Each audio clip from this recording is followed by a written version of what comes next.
All right, so I'm back in the shop from El Mirage, and we are going to go over everything that happened at the event, and I figured it would be a lot easier to do this in the shop than try to record at the end of every day at the event when the wind picked up and it would be really hard to get good, clear audio. So that's what we're doing. We're here in the shop, and I will go over everything from the event, from car setup, going through tech, and talk about everything that we experienced at the May meet with the car's new setup. First thing after we got the car unloaded out of the trailer and the pit setup is we had to put on the new parachute. I'd ordered a new parachute and one of my fellow racers was bringing it to El Mirage for us. So that was first thing before we could go through tech. We had to get that attached to the car through the new push bar assembly with our chute spool. And once that was done, we could stretch everything out and get the parachute packed in. If you guys have never been involved in packing a race car parachute,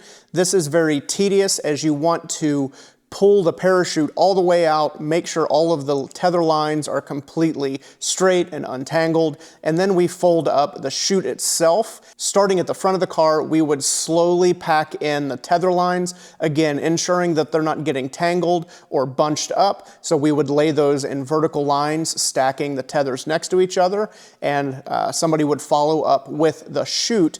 Once we get to the car, all of that gets pushed into the bag, and then we would push in the popper, which helps deploy the chute, and we have to push that into the bag while somebody else is lacing the bag shut. It can be a really difficult process depending on the size of the chute, the amount of tether you have, and how experienced your team is at packing chutes. But luckily, we've done this a handful of times, and it went in with no major issues. We also went ahead and put on the actual racing wheels and tires, hauling it out to California. I had it on a spare set of rims and spare set of tires that are just for transporting. That way we're not transporting the car 2,000 miles on our race wheels and tires. So we had to switch that over, and then we gave the car a quick once over to make sure everything was ready for tech inspection. So just double checked everything, make sure nothing was loose, nothing was missing, and that way going through tech should be nice and easy. But before we headed over to tech, we went ahead and had some lunch, and this is one of Tom's favorite parts, where we have a hot dog cooker that is pretty much like a toaster. Put some buns and a hot dog in, push it down, and instant lunch. So we went ahead and grabbed some lunch before heading over to the tech line, just so we weren't standing out in the sun for a couple hours, waiting to get the car gone over and being hungry. After lunch, we pushed the car over to the tech line.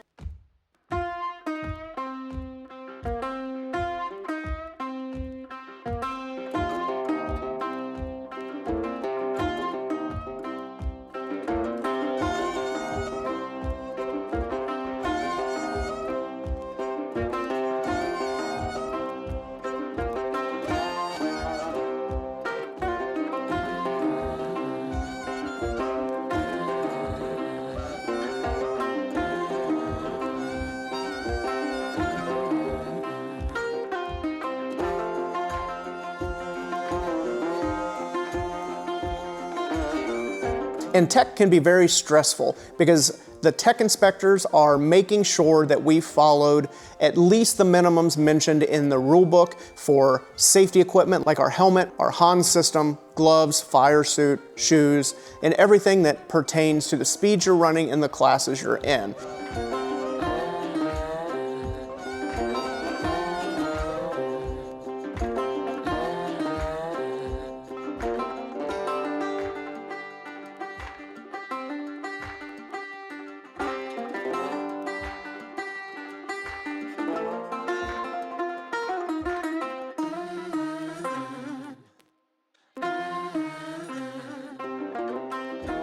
As well as going over the car to make sure that we have a parachute if we're running that fast, and making sure the car is completely up to the minimum standards as far as wheels, tires, lug nuts, metal valve stems, parachute, fuel lines, everything that the rule book dictates. And if you are curious about what all of those rules are, you can head over to scta-bni.org and order a rule book, and all of that stuff is covered in that book. So the tech inspector's job is just to go over that, go down the checklist, make sure that we meet at least the minimum, if not exceed the minimum, to make sure we can be as safe as humanly possible while racing. And keep in mind, driving race cars, especially land speed cars, is not safe by any means. But we do the best we can to be as safe as we can in these extreme environments.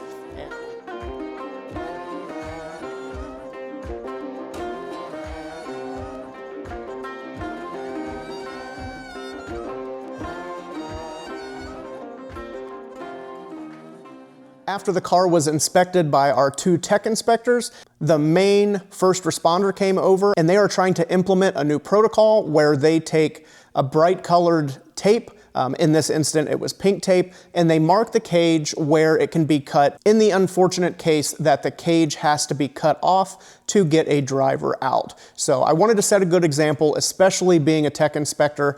I want that on there. That way, if for some reason I'm in an accident and the cage has to be cut off to get me out, it's way easier on the first responders to know where to cut to get me out as safely as they can. So we went ahead and we had him mark the cage for the best place to cut to get the top of the cage off if that were to ever happen. After all of that stuff was done, I went ahead and registered the car, and we headed back to our pit, and I went ahead and stuck on our inspection sticker that allows us to run at the event. To me, this is a really important part, to be able to put that sticker on the car. Not only does it show that you're there and that you made it through tech, but this allows you to be able to run at the event. And for me, it's like a running log on the side of the car that says, these are all the times that the car has been able to run. And I like that history aspect of it. So I always really do enjoy putting the event sticker on the car. So that wrapped up all of the important things we had to do on Friday. Our pit was set up. The car was ready to go. We went through tech, got registered, so it was just time to relax, get prepared for the busy weekend of racing ahead. Saturday morning, Gabe and I got up at about 5 a.m. California time. I went ahead and retorqued all the lug nuts on the car. I do this every morning just to double check that nothing came loose. And after I had retorqued all of the lug nuts, I went around and topped off all the air pressure in the tires. We were running 75 pounds in the front and 80 pounds in the back, and these are Goodyear land speed racing tires. So they usually take a little bit more air pressure and they're good to higher speeds. Then after the lug nuts and the air pressure was done, I could go ahead and reinstall the moon discs, and from there we are race ready, other than me getting suited up and ready to go in the car. But before any racing would start on Saturday, we had the drivers meeting where the president of the SCTA came out, talked about the course, the rules, the regulations. They had the invocation, and we did the national anthem. And from there, they would call Group 1 to start running. So we went to the drivers meeting. That was great as always. And then we went back to the pit to wait our turn to be called up to run. And in that time, the wind had picked up a little bit. I think we were getting 24-mile-an-hour gusts. So to use that time to our advantage, we pushed the car out of our pit into the direct line of wind, and I went around with yarn and I taped yarn tufts all over the car, so in real time we could watch how the wind was reacting to the car to show us where the laminar layer would stay attached, would become detached, where we would get dead air, and all of that kind of stuff. And the surprising but not surprising part is I had always thought that the spoiler on the back of the car was pretty much useless. I never thought the air really made it back there to do much of a difference. So this was actually proven in the low speed air. With the tufts, you can see that the strings start to delaminate right around the top seam of the deck lid. And we can tell that because before that area, all of the strings are nice and straight and flat to the body, but after that, the strings start to move around and some of them even turn around backwards, showing that there's a disturbance in the air and a low pressure zone. So that means that the air that's getting back there isn't really doing anything on the spoiler to give us any downforce. But instead of making a change, we wanted to just run the car as it was with the tufts on there so we could see what it did at a higher speed and make our decisions from there. Plus, we wanted to test everything as it was compared to last year with our upgrades to the wheels, tires, suspension, angle of attack, and just all the improvements we had made over the winter. Once our group number was called, we went up to the pre-stage area and got in line to make our first run of the event. This could take a little bit of time, sometimes 20 to 30 minutes, sometimes a couple hours. It just depends on how quick the line is moving and if there's any issues along the way. So once we got up to the front, I was 3 cars back. I went ahead and got fully suited up in my SFI 20 suit, boots, gloves, head sock, Hans device, helmet, arm restraints, and got strapped down in the car. That's kind of the main rule is when you're 3 back from the starting line, you need to be getting in the car. That way you're not holding up everybody else while you're trying to get in the car when you had ample time to be ready to roll. So got strapped in, pushed up to the starting line, and we made our first run of the 2026 land speed season. In this run, I took it very easy. We only ran about 121 mile an hour, but with all the changes we had made to the car over the winter, to me, this felt like a brand new car. We didn't know if our improvements were gonna help us or hurt us, and we already knew that the car was prone to spinning due to the 3 spins we had last season. So I erred on the side of caution, took it easy, and we just ran up to about 121 mile an hour to make sure everything felt good.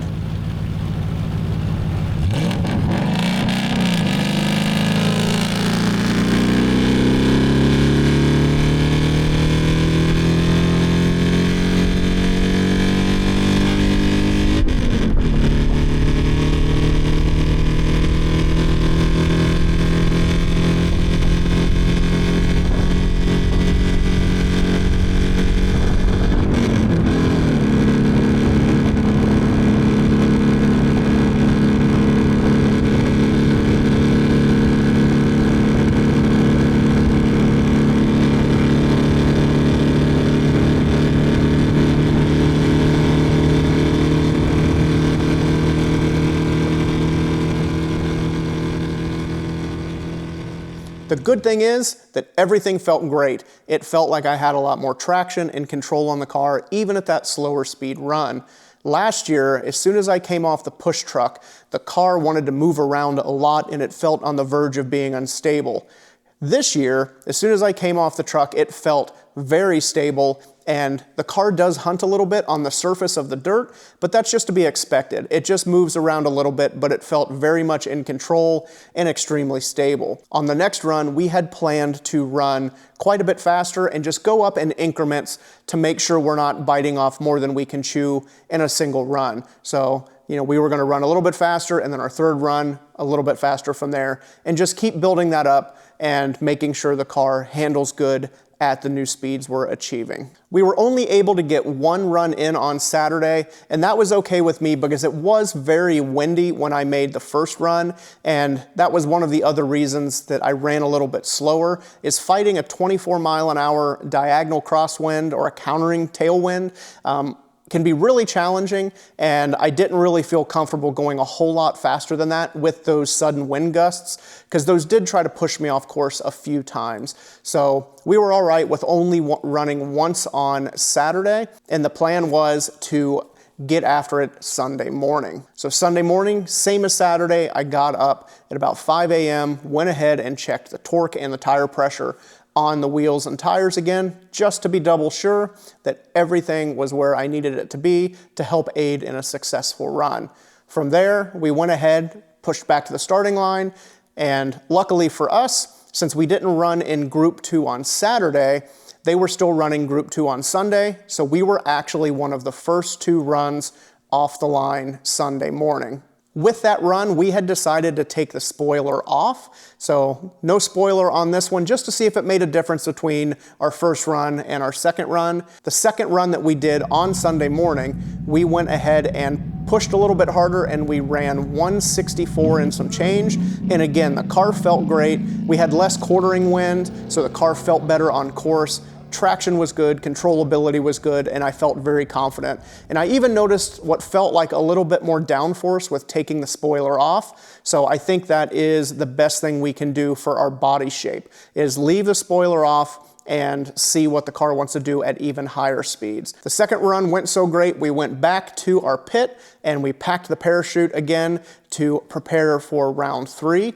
And from there, we went back up, got in line again, and we were preparing to make our third run, which we were going to push even a little bit harder, try to get up to the 180, 190-ish, and just see how the car handled at that point. But unfortunately, there was an incident on course and the event was called off early. So those were our results of running at El Mirage, is we only got 2 runs in, which doesn't sound like a lot, but we learned a lot.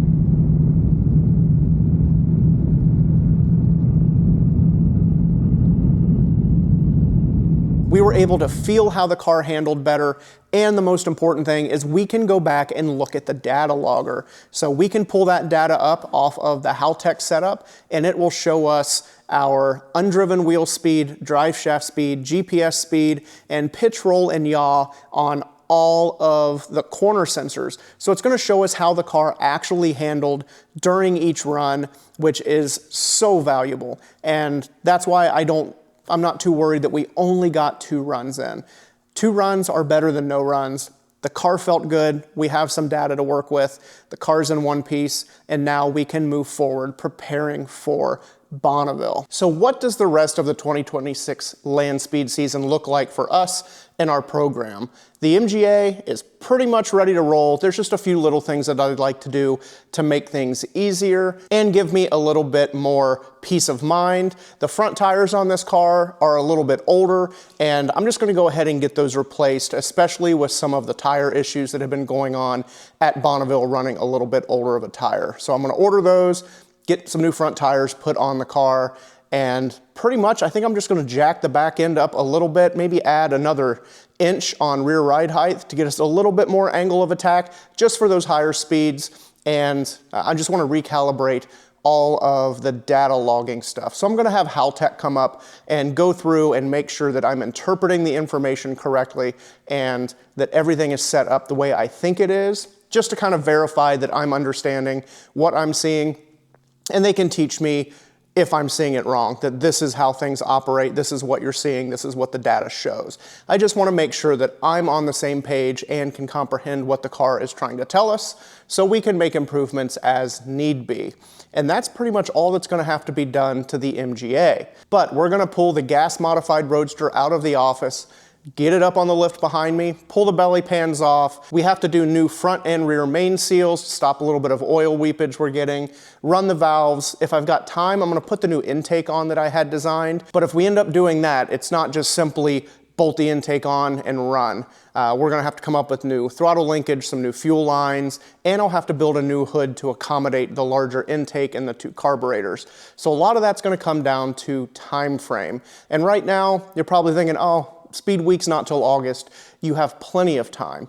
Well, there's a lot of other stuff going on. I'm running the shop full time, I have classes to teach here and in North Carolina, and when you add all that stuff together, there really isn't a whole lot of time, especially when I can only dedicate race car time to nights and weekends. So I'm not sure how much I'll get done, but at least on the red car, if we can get everything put back together and at least put on the exhaust turnouts and extensions I had made, then we can do a little bit more testing, and I'll just be really happy to have that car back on the salt. So that's kind of where I'm leaning, is at Bonneville in August. I'd like to have the MGA and the modified Roadster there together and get some runs in on both cars, because I hate to see one of the cars sit here and just not get used for its intended purpose. So that is where the pursuit is going to continue forward. Get the few items done, knocked out on the MGA, and knock out the red car, and we'll be ready for Bonneville. Again, that sounds a lot easier than it really is, so we're gonna have to see how much we get done and if the red car makes it. Now I'm gonna turn the camera over to Gabe. He's gonna do a little bit of a post Bonneville exit interview, so you guys can hear how his first cross-country trip to El Mirage went, and you can hear it from somebody other than me. What are some of the things I didn't expect at El Mirage? I didn't expect it to be quite as far out of the city as it was. Very dry. Very dry. When the wind picks up, it gets awful dusty out there. The cars that you see out there, definitely different cars that you see anywhere else. As far as racing aspects, I think land speed cars are totally different creatures than anything I've ever seen. As a drag race guy, was definitely worth going to see. The texture of the lake bed. I've been to the salt before, and texture of the lake bed is totally different from what the salt and what I expected is.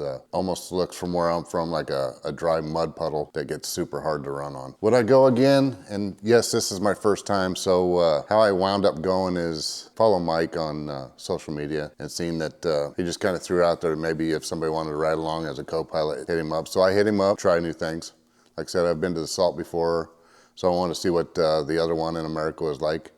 And it was worth the trip. Got to see southern United States through Interstate 40, sleep in a race trailer for the first time, which was a good experience. I would recommend that anybody's never been there before, check it out, because it is definitely an experience. Make sure that you are ready for good camaraderie. The people out there are great. Cars are cool. You can actually get up and see them. Take some sunscreen and some baby wipes to keep the dust off your face. So land speed events that I usually attend, we tried to make it out to Bonneville Speed Week in 2022, I believe. Got rained out, so that would have been my first time at Speed Week, but my brother runs a motorcycle above Speed Week, a motorcycle event at the end of August at Bonneville, so that's the one that we usually go to every year. Any other advice for first-time attendees? Like I said earlier, sunscreen, plenty of liquids, get there early. I would say that way you can kind of get in and see the cars and maybe watch them go through tech. Definitely get up and watch them go off the starting line and visit with people. You know, ask questions, you know, don't be afraid to talk to somebody or ask them what's going on and try it out. I mean, you don't know what it's like until you get out there and try it out for the first time and decide for yourself, but I definitely think it's worth it. How was spending a week with Mike? It was good. It was good. We made good time out there. Had a good system as far as our gas stops and stuff. He'd pull up to the pump, I'd run in, pay for the stuff, do my business, get snacks or whatever. He'd come in. Both of us would walk through the trailer and look around and make sure. Good conversation. It was a good time. How was meeting the rest of the crew? Great. My wife always tells me I'm a people person, so getting to meet new people, visit with them, kind of hear their stories about life. And Tom was great. Great stories about racing and his background and what he did for a living. His son Riley was great, younger kid, really helpful at the race, and it's just pleasant to be around him. And the guys that we pitted beside were phenomenal. Everybody was just great people. It was a good time. Best story or joke of the weekend. I'd rather not say that one on camera and incriminate anybody. I met Shug and Irene, and some of the stories that Shug shared, I haven't laughed that hard in a long time, but just some of the stuff he talked about when he was in Scotland, what brought him to the States. Some of his racing stories were good, but for me, the one listening to him when he was from Scotland and how it was different over there from what the racing is over here and why he came over here to be part of the hot rod culture and get into land speed racing. I think that was probably one of the best ones I heard all weekend. I'm glad that I went. I would definitely do it again. Next year I'm gonna try and get my brother to tag along or meet us out there so he can experience it, because he's been on the salt, and I think that he needs to go to El Mirage and check it out, see what it's about. Bring your goggles and get dirty and have a good time.